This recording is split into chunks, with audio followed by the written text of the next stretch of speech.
You're watching Sky News. I'm Rebecca Williams. The top stories. Victims speak out as paedophile football coach Barry Bennell is found guilty of more charges of sexual assault. We are no longer afraid of you, Barry Bennell. Today, justice was done, and you no longer have any power over us. You are nothing to us at all. The teenager is charged with 17 counts of murder after a shooting spree at a high school in Florida. Student Jamie Guttenberg is the first young victim to be identified, with social media tributes describing her as a beautiful and sweet girl. The man at the centre of the Oxfam scandal claims he's a victim of lies and exaggerations.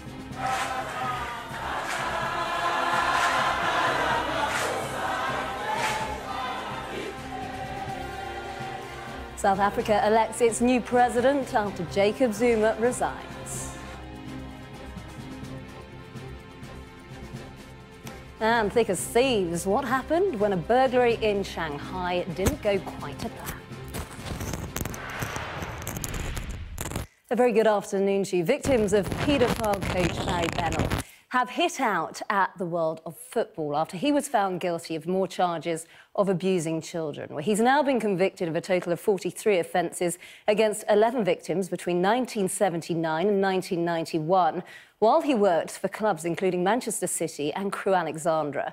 Well, speaking outside Liverpool Crown Court this afternoon, some of his victims accused senior figures in the sport of being more concerned about their reputations instead of safety of children. We were little boys with a dream. Route. We suffered because of an environment where children were terrified to speak out and where children were silenced by the stigma around abuse. We're live now to Liverpool Crown Court, where Sky's Nick Martin has been following this case. And Nick, it was an extraordinary abuse of power, and listening to many of the victims this afternoon, you can see the horrendous impact that Barry Bennell's actions have had. Rebecca, Barry Bennell had just that. He had a huge position of power. To them. The true scale of his offending and the number of lives he has destroyed may never be known. Enda Brady, Sky News. So some of the horrendous details outlined in Enda's report there. Let's go back to Nick Martin, who's at Liverpool Crown Court for us. And Nick, now huge questions facing the world of football. The fallout, Rebecca, is going to be huge, given to these young boys at the time that they were suffering, and what support they were given as men when they decided to speak out. OK, Nick, thank you. A teenager has been charged with 17 counts of premeditated murder after a shooting at a school in Florida. More than a dozen others were wounded when the suspect, 19-year-old former student Nicholas Cruz, went on a rampage with a semi-automatic rifle. Well, it's thought he set off fire alarms so that pupils would leave their classrooms. Now, the latest footage shows a suspect being taken to prison. Nicholas Cruz is described as an orphan with a troubled past. He'd been living with a friend's family for the past 3 months, and their lawyer says they had no idea that the child they'd taken in after his mother died was dangerous. No way to explain motive, no way to explain why he went to this school. He never talked about anything, about having any hard feelings about anything at the school. The young man's been described as a little awkward, a little quirky, but nothing to explain this. Well, one of the first victims has now been named as Jamie Guttenberg. Speaking on social media, her cousin said, "My heart's broken from the loss of this awesome young girl and the pain that our entire family is enduring. Be strong for each other, hold each other up, and keep Jamie in your hearts always and forever." Well, let's go live now to Parkland in Florida and speak to ABC News reporter Maggie Rooley. Very good afternoon to you, Maggie. I suppose many people there waking up to this horrendous news. What is the latest? Because we are expecting another press conference in the next 20 minutes or so. Becky, exactly. There are still a lot of questions. As you mentioned, we know that suspect is in prison right now. Faculty was warned once he was expelled to not let him back on campus. So there were warning signs. But the question now is, how many warning signs were there and should they be taken seriously? We know President Trump was tweeting overnight and this morning saying there were clear signs that the shooter was mentally unstable. Well, Becky, we will be hearing not only from a press conference, but also from President Trump later this morning around 11 p.m. Eastern time here in the U.S. OK, Maggie, thank you. And we'll have a special report on the Florida school shooting here on Sky News. That's at 4:30 and 9:30 tonight. The former Oxfam director at the heart of a sex abuse scandal says he doesn't deny all allegations made against him, but they include many lies and exaggerations. Well, Roland van Houwermijn resigned as a charities director in Haiti in 2011 amid accusations that he used sex workers while delivering aid to the earthquake-hit region. Well, in another development, Oxfam has revealed that a man dismissed over the sexual misconduct allegations in Haiti was subsequently rehired as a consultant in Ethiopia. Let's go live now to our correspondent Tom Parminter. He's at the Department for International Development, where there has been a meeting today. Tom, bring us up to date with what's been said. As you say, there are lots of developments today in relation to this scandal that has circulated around Oxfam. Prominent figure Archbishop Desmond Tutu has decided to step away from his connection with a charity. Yet another development in this scandal. OK, Tom, thank you. Now we're going to take you live to Cape Town in South Africa now, where Cyril Ramaphosa is being sworn in. Let's take a listen, shall we? As President of the Republic of South Africa, I, Matamela Cyril Ramaphosa, swear that I will be faithful to the Republic of South Africa. Swear that I will be faithful to the Republic of South Africa. And will obey. And will obey. Observe. Uphold. And maintain the Constitution. And maintain the Constitution. And all other law of the Republic. And all other law of the Republic.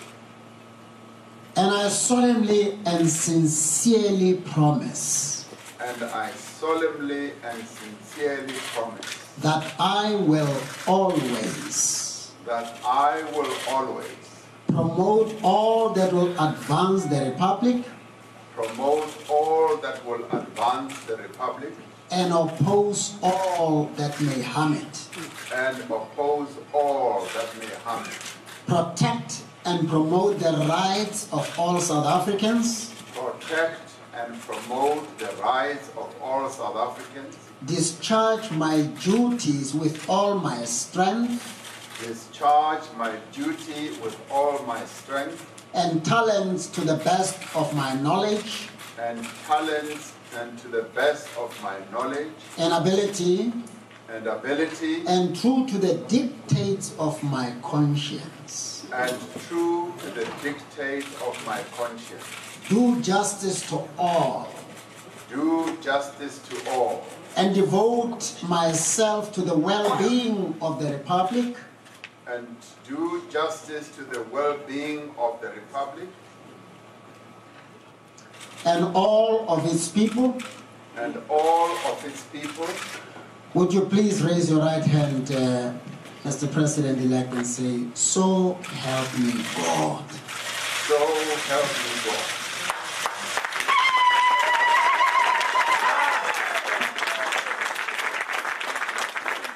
So there we go, Cyril Ramaphosa being sworn in as the new president there in South Africa, of course, after Jacob Zuma resigned late last night. Let's bring in our Africa correspondent now, John Sparks, who joins us from Johannesburg. And John, what likelihood is it that Cyril Ramaphosa will be able to bring this change that so many people in Africa are so desperate for? Hi, Rebecca. Well, they've made a start, and I think the fact that Cyril Ramaphosa has become the president of South Africa is that start. And for many people, he will be seen as a symbol of change and asking for a new level of decorum. He wanted to work together with them to improve conditions in this country. OK, thanks ever so much, Dawn. Appreciate that update there. This is Sky News. Let's find out now what's coming up in the sport. And in sport, Tiger Woods plays alongside Rory McIlroy for the first time since 2015. We'll hear from Woods and why Leicester City... Welcome back. Let's cross over now to the Sky Sports News studio for an update from there. This programme is brought to you by Vitality Health and Life Insurance. Getting active brings its own rewards. Why don't they just make their minds up or down? 3 years after the Football Association chairman at the time, Greg Dyke, called the Qatar World Cup the worst moment in FIFA's history. There's more live now on Sky Sports News, and we're back in an hour. And that's a wrap. Marvellous. Who's sorting out these extras? Now, have a look at these hapless thieves in Shanghai. 2 burglars attempted to use bricks to get inside a building, but it didn't go quite as planned. The first thief threw a brick which rebounded off the glass before he walked straight into the path of his partner in crime's brick. He appeared to be knocked unconscious, and his accomplice was left to drag him away from the scene. Now, the Shanghai Public Security Bureau said if all burglars were like this, we wouldn't need to work overtime. Brilliant footage there from Shanghai. Now, let's take a look at the weather, shall we? From a fresh coastal breeze to watching the sunset on the Australian outback. Now, most places will be fine on Friday, apart from a few showers, but Ireland, Northern Ireland and Western Scotland will turn pretty wet and windy later on, I'm afraid to say. Before then, there'll be mostly dry end to the afternoon, if rather blustery, but western parts can expect wintry showers. They'll be frequent over northwest Scotland, where snow will build up on the hills. The showers will become increasingly confined to northwest Scotland and Western Ireland overnight, and the wind will ease and clear skies will bring a widespread frost with icy stretches in the west and perhaps some fog in the south. England, Wales and Northern Ireland will be mostly dry on Friday morning with plenty of sunshine. Scotland and Ireland will be largely fine too, but western parts will see showers of rain, hail or sleet. It'll be milder than recently. Now, most places will have a fine afternoon, but more general rain will move across Ireland on strengthening winds, reaching Northern Ireland and Western Scotland later. Saturday looks mainly dry and sunny, I'm pleased to say, but northern parts will see a few showers. The weather, sponsored by Qatar Airways. You're watching Sky News. Coming up, we're expecting a live news conference from the police shooting. The police are giving that conference in Florida, so we'll have the very latest on that after this very short break.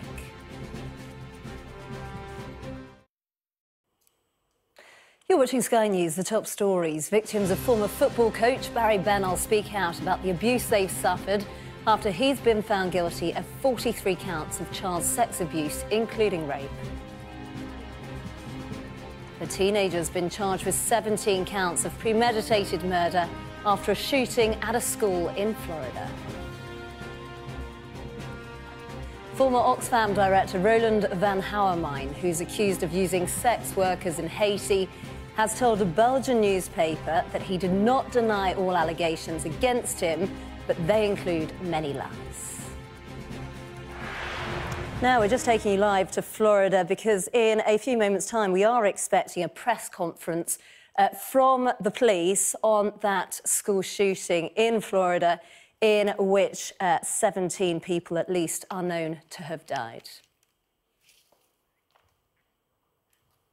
Now, the government has taken the unusual step of publicly accusing Russia of orchestrating a cyber attack on Ukraine, where the Foreign Office says the Russian military intelligence was behind last June's attack, which crippled Ukrainian banks, the government and power grid. Well, going public about it marks an escalation of British accusations of Russian state-sponsored hacking. Just last month, the Defence Secretary said Russia has been spying on Britain's critical national infrastructure and had the potential to cause panic and chaos. Well, we are joined now from Cheltenham by Brian Lord, the former Deputy Director for Intelligence. Very good afternoon to you. And first off, how unusual is it that the UK government come out and they say, yes, Russia is responsible for this attack, even though Russia has said, we didn't do it? Well, I think this decision by the UK government to attribute to Russia will have been taken sort of very carefully, because inevitably one gets into a war of words accusing one side, and the other side denies it. But I think there are a number of reasons for the UK government to do this. First of all, I think it is important, as this type of activity escalates, that the UK government can say very clearly to in this case the Russian government, we know that it was you. But also it's a way of ensuring that everybody who was affected by this type of issue, large companies as well as state apparatus, are aware that this kind of activity is ongoing and real, which means they cannot rest on their laurels. So a difficult balance to make for the UK government. But to my mind, if they are saying they have evidence that the Russians did it, then I'm not going to disagree with that, because they don't come out lightly and make accusations like this. Russia has said that they are not responsible. How much capability and power do they have in terms of attacks like this?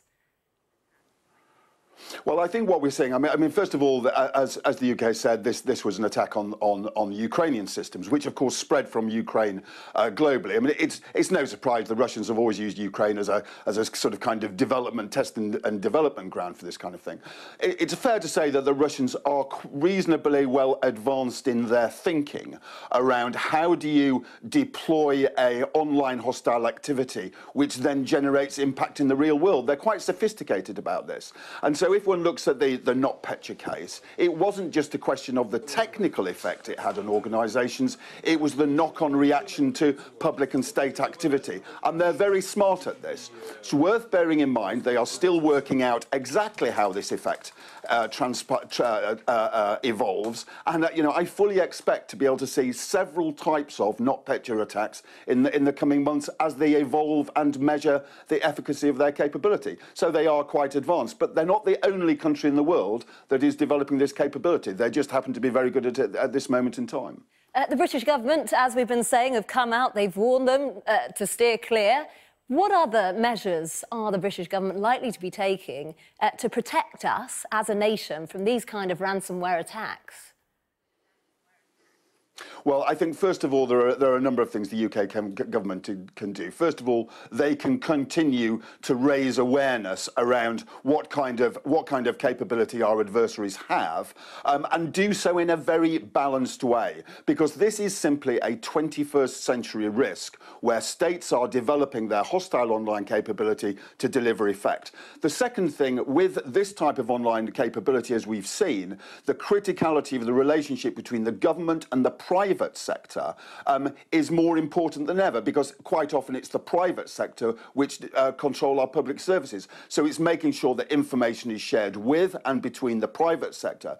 But most importantly as well, it's to make sure that the private sector themselves continues to put in place their own defences and their own maturity modelling to satisfy themselves and the government for whom they provide services that they are secure enough. And I still think we're some way away from that. Do you think we're likely to see more and more of these ransomware attacks as the years go on? Yes, and I think, once again, ransomware, I think, is used as a shorthand for any organisation which identifies that an organisation or a state is dependent upon technology or data to carry out their functions and refuses them access to those services in response, in order to get a response. I think this is a trend. It will continue to grow. It will continue to widen, and I genuinely expect to see the kind of attacks like NotPetya, which are aimed at disrupting capability, not stealing data, but disrupting capability. I expect this to grow and grow and grow as Russia and other states continue to try and test how good they are and what the effect of these type of attacks are. So I think the private sector and the public sector need to prepare themselves and continue to protect themselves, because this is just the start of what is going to carry on in perpetuity in the 21st century. OK, thanks ever so much for your expertise and your time. Thank you. Now, as we've been saying, we're expecting a live news conference from the police on this school shooting in Florida, in which at least 17 people have been killed, many more injured. That all happened 3 o'clock local time yesterday afternoon in Florida. Let's speak now to Gary Paddup, a former member of the National Rifle Association. Very good evening to you. Have we reached a stage now where the United States needs to review its gun laws? Well, Rebecca, thank you for having me on. It's a very sad day here. And to answer that question, we are well beyond that. This is the 28th mass shooting in the United States in just this year. Unfortunately, the power of the NRA in our political system is something that's just holding up any kind of progress in getting things done here.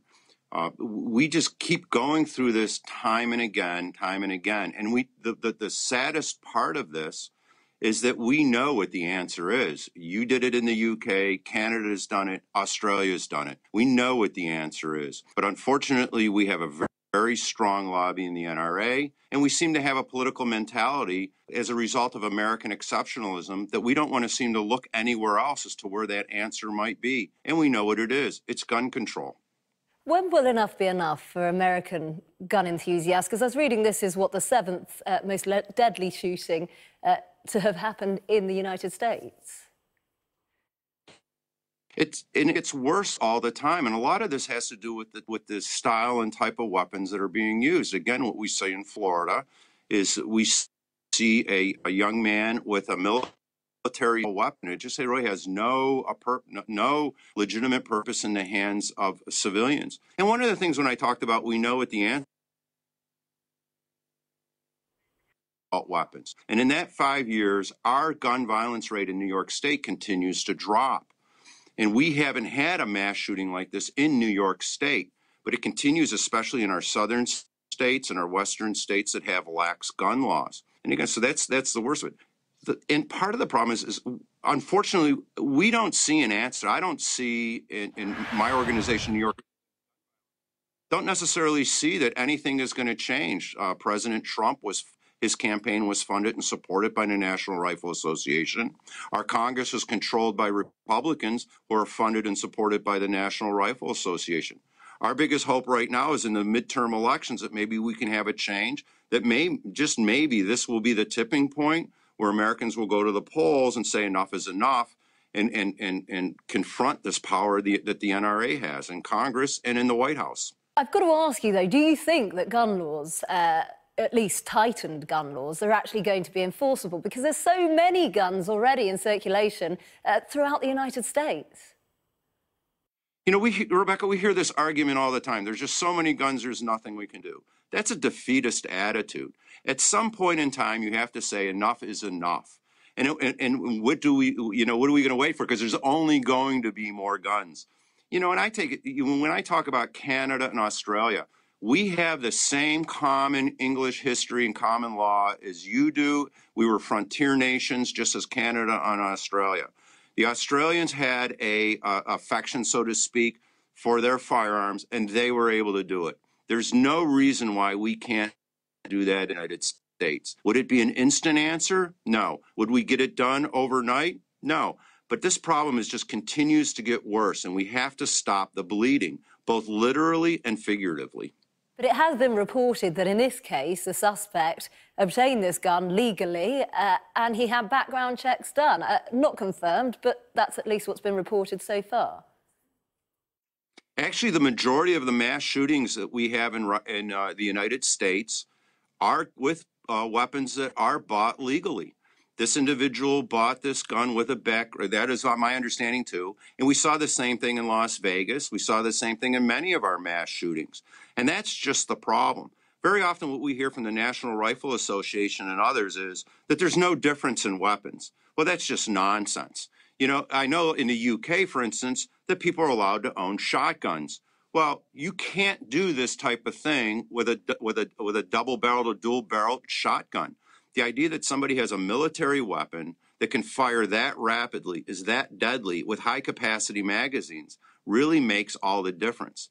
It just seems to be a delusional and almost denial on the part of our president and our elected officials that there's nothing that we can do about this. Certainly, the same individual in the same situation with a firearm that can be owned in the UK or Australia cannot do this, cause this kind of damage and inflict this kind of suffering.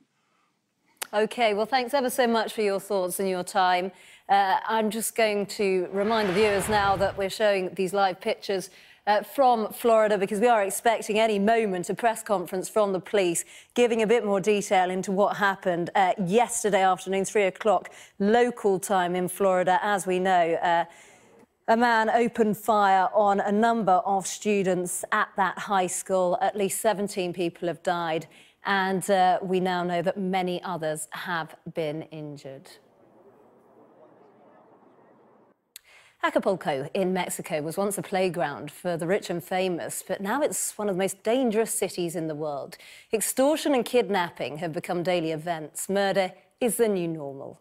Well, last year, almost 30,000 people were murdered in Mexico, the highest number in 20 years, with Acapulco one of the most violent areas. Sky's chief correspondent Stuart Ramsey accompanied the Mexican Federal Police as they patrolled the city, and he sent this report. This started as a police clear-up operation after another series of murders in Acapulco. But it quickly descended into a firefight as suspects were dragged out of buildings. Now, we're just going to leave Stuart's report there because, as we've been promising, this is the press conference on that high school shooting. Let's listen in, shall we? All the victims' families have been notified.